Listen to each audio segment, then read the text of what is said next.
Kabayan, ito ng ating gagawing salad. Meron tayo ditong pineapple, tomato. Yung tomato, tinanggalan na natin yan ng buto at ang ating cucumber. In-slice ko na yan, nakaprepare na yan. At meron tayong na-slice na din na sibuyas. Ayan. Ang ating itlog na nilaga.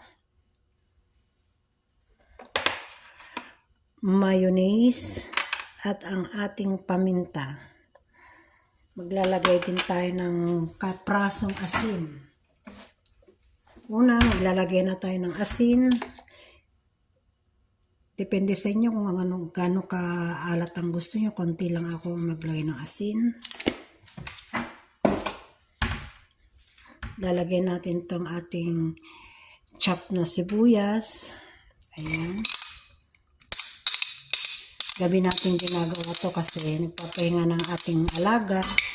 Hindi tayo makapagsabay kay Lola kasi nga busy tayo sa ating alaga. Lalagay din natin itong lahat na rekado na to. Pagsama-samahin na yan. Ayan. Ang ating pipino, ang ating kamatis, at ang ating pineapple. Ayan.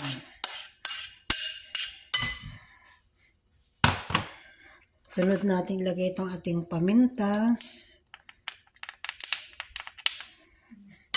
Tapos haluin natin ng ganyan, guys. Ayan. Mix natin hanggang magsama-sama. Ayan, haluin natin ng mabuti.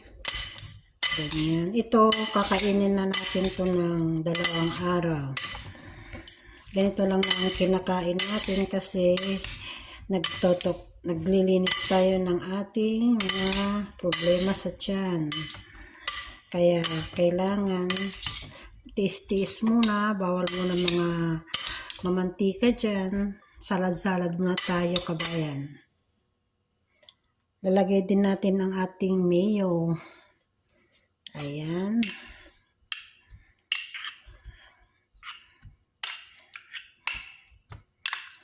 Depende sa inyo kung konti lang ilagay nyo. Ito, mga 4 na kutsara lang itong nilagay ko.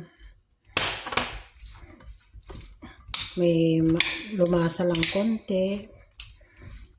Okay na. I-mix na rin natin ang ating egg. Ayan.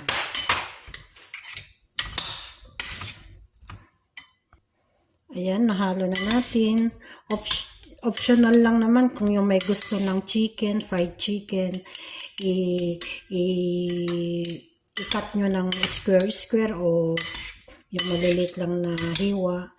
Tapos ihalo nyo rito o yung bacon sa may mga gusto ng meat. Sa mga ayaw, plain ganito lang pwede na. Diba? Maglalagay tayo ng konting dyan. Anong tawag dito? Ang ating milk, ang ating condense, konting-konti lang. Dahil may condense tayo, lalagay lang tayo ng mga 2 kutsarang condense para manamis-namis ang ating salad at hindi tayo maumay. Ayan, guys.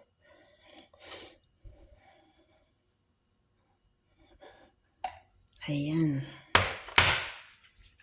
Kasi halo ulit natin. Dahil hindi pa tayo nag-dinner, itong ating dinner. Kasi hindi tayo makapaggawa kanina dahil uunahin natin asikasuhin ang ating alaga bago ang ating sarili. Ayan, guys. Kita nyo naman. Yummy. Yan, masustansya na. Masarap pa. Simpleng pagkain pero masustansya. Ayan, titikman na natin. Maglalagay tayo sa ating maliit na platito. Matikman natin kung anong lasa. Lagyan natin ng cucumber.